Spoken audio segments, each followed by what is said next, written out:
Kom vi med.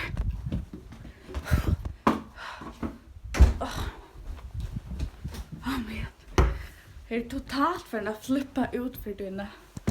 Alltså, det hände så nätt. Och på hon så en kacke någon och ja, det var så nätt örs jag vanligt, men det är så fruktligt och det så cool. Annars, vi sitter och flippar sig ut kommande halvverk, gör också som är essential vanligt. Kom så vill vi ha verklighets.fl till ta för det jag kan inte flippa bra men flippa bra och för flippa ut det flippa bra. Så det var superspännande. Okej. Allt kan kanske ordentligt.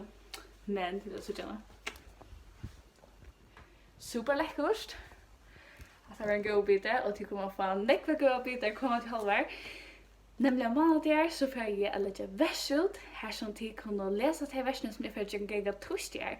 Och då får det några goda bitar, några goda jag någon gång det är Philip Brown och i alla jag säger att allt kan låta här det är strubbelt och det är som att kan låta och kräver inte ega fyrröjning än eller så det som vi lagt ut.